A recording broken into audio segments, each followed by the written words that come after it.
BP കുറക്കാനായിട്ട് വളരെ ലളിതമായിട്ടുള്ള ഒരു വ്യായാമം, അത് പക്ഷേ വളരെ എഫക്റ്റീവ് ആണെന്ന് പഠനങ്ങൾ തെളിയിച്ചിട്ടുണ്ട്. മാത്രമല്ല ഈ എക്സർസൈസ് ഹാർട്ടിന്റെ ആരോഗ്യവും ആയുർദൈർഘ്യവും കൂട്ടുന്നുണ്ട്. വെറും 2 മിനിറ്റ് കൊണ്ട് ചെയ്യാവുന്ന ഈ എക്സർസൈസിന് ചെറിയ രീതിയിലുള്ള ഉപകരണങ്ങൾ, അതല്ലെങ്കിൽ ഉപകരണം ഇല്ലാത്തവർക്ക് പോലും എങ്ങനെ ചെയ്യാമെന്നുള്ളത് നമുക്ക് നോക്കാം. ഈ എക്സർസൈസിന്റെ പേരാണ് ഐസോമെട്രിക് ഹാൻഡ് ഗ്രിപ്പ് എക്സർസൈസ്. നമ്മൾ കൈപ്പത്തി മുറുക്കെ പിടിക്കുകയാണെങ്കിൽ, കൈപ്പത്തി അവിടെ ക്ലോസ് ആയിട്ട് നിൽക്കുകയാണെങ്കിലും കൈയിലെ മൊത്തം മസിലുകൾ മുറുകുന്നുണ്ട്, ഗ്രിപ്പ് ആവുന്നുണ്ട്. ഇവിടെ നമ്മൾ ഓർക്കേണ്ടത് ഓടുക ചെയ്യുമ്പോണ്ടാവുന്ന മസിൽ എക്സർസൈസിൽ ശരീരം അനങ്ങുന്നുണ്ട്. ഇവിടെ ഏറ്റവും പ്രധാനം എന്താ വെച്ചാൽ ശരീരം അനങ്ങുന്നേ ഇല്ല, കൈ നമ്മൾ ഇരുന്ന് മുറുക്കുകയാണ് ചെയ്യുന്നത്. ഇതൊരു ട്രെയിനിങ് ആണ്, സ്ഥിരമായിട്ട് നമ്മൾ ചെയ്യണം. അങ്ങനെ ചെയ്യുമ്പോൾ 4 കാര്യങ്ങൾ ശരീരത്തിൽ നടക്കുന്നുണ്ട്. ഒന്നാമത്തത്, അവിടുത്തെ രക്തധമനികൾ, മസിലുകൾ കംപ്രസ് ചെയ്യുന്ന കാരണം ചുങ്ങി പോകുന്നുണ്ട്, അവിടേക്കുള്ള രക്തോട്ടം അതുകൊണ്ട് കുറയാണ്. എന്നിട്ട് നമ്മൾ കൈയിന്റെ മുറുക്കം പതുക്കെ വിടുന്ന സമയത്ത് അവിടേക്ക് രക്തം പൂർവാധികം ശക്തിയോടെ തിരിച്ചു വരാണ്, രക്തധമനികൾ വികസിക്കുകയാണ്. ഇത് തുടർച്ചയായിട്ട് ചെയ്യുമ്പോൾ എന്ന് വെച്ചാൽ മുറുക്കുന്നു ലൂസാക്കുന്നു, ആ സമയത്ത് നൈട്രിക് ഓക്സൈഡ് അവിടെ ഉൽപ്പാദിപ്പിക്കപ്പെടുകയാണ്. 8 ആഴ്ച തുടർച്ചയായിട്ട് ഇതുപോലെ ഹാൻഡ് ഗ്രിപ്പ് എക്സർസൈസ് ചെയ്യുകയാണെങ്കിൽ എൻഡോത്തീലിയൽ ഫംഗ്ഷൻ 30% മെച്ചപ്പെടുന്നുണ്ട്. ഇത് സാധാരണഗതിയിൽ ബിപിയുടെ മരുന്ന് കഴിക്കുന്നതിന് തുല്യമാണ്. രണ്ടാമത് അവിടെ സംഭവിക്കുന്നത്, ശരീരത്തിലെ ഓട്ടോണമിക് നെർവസ് സിസ്റ്റം എന്ന് പറയുന്ന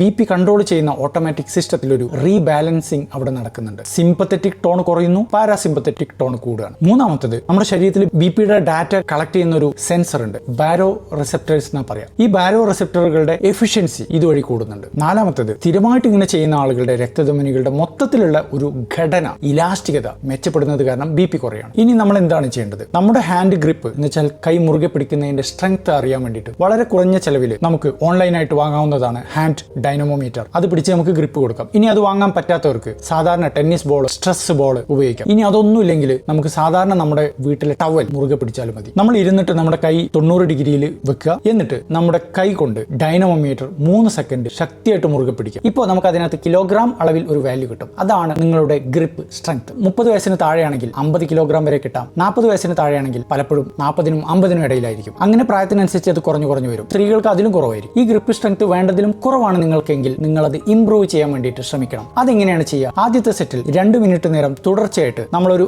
ആവറേജ് അളവിൽ കൈ മുറുകെ പിടിച്ചുകൊണ്ടിരിക്കുക. ഒന്നുകിൽ ഡൈനമോമീറ്റർ ഉപയോഗിക്കാം, അതല്ലെങ്കിൽ ടെന്നീസ് ബോൾ ഉപയോഗിക്കാം. 2 മിനിറ്റ് കഴിഞ്ഞതിന് ശേഷം അത് നിർത്തുക, പിന്നെ ഒരു 2 മിനിറ്റ് റെസ്റ്റ് കൊടുക്കുക, വീണ്ടും 2 മിനിറ്റ് ഗ്രിപ്പ് കൊടുക്കുക, 2 മിനിറ്റ് റെസ്റ്റ് കൊടുക്കുക. ഇങ്ങനെ 4 പ്രാവശ്യം ചെയ്യുക. ഈ എക്സർസൈസ് ആഴ്ചയിൽ 3 പ്രാവശ്യം ചെയ്യുക. ഇനി ആർക്കൊക്കെ ഇത് ചെയ്യാം? ഏറ്റവും നല്ലത് BPയുടെ തുടക്കം കണ്ടെത്തിയവർക്കും ഒരു ആവറേജ് BP കൺട്രോൾ ഉള്ളവർക്കുമാണ്. ഇനി നമ്മൾ ശ്രദ്ധിക്കേണ്ട പ്രധാനപ്പെട്ട 2 കാര്യങ്ങളുണ്ട്. ഒന്ന്, BP വളരെയധികം കൂടി നിൽക്കുന്ന ആളുകൾ, 170, 180 ആ ലെവലിലുള്ള ആളുകൾ ഒരിക്കലും ഈ എക്സർസൈസ് ചെയ്യാനേ പാടില്ല. BP കൂടി നിൽക്കുന്ന സമയത്ത് ഈ എക്സർസൈസ് ചെയ്യുന്ന അപകടമാണ്. രണ്ടാമത്തത്, ഇതൊരിക്കലും BP മരുന്നുകൾക്ക് പകരമല്ല. BP മരുന്നുകളുടെ കൂടെ ഉപയോഗിക്കുകയാണെങ്കിൽ മരുന്നുകളുടെ എണ്ണം കുറയ്ക്കാൻ നമുക്ക് സഹായിക്കും. അതുപോലെ സ്ട്രോക്ക് വന്നവരും, അടുത്ത കാലത്ത് ഹാർട്ട് അറ്റാക്ക് സംഭവിച്ചവരും, ഹാർട്ടിന്റെ വാൽവിന് കേടുള്ളവരും, ഹാർട്ട് ഫെയിലിയർ ഉള്ളവരും ഈ എക്സർസൈസ് കഴിയുന്നതും ചെയ്യാതിരിക്കുക.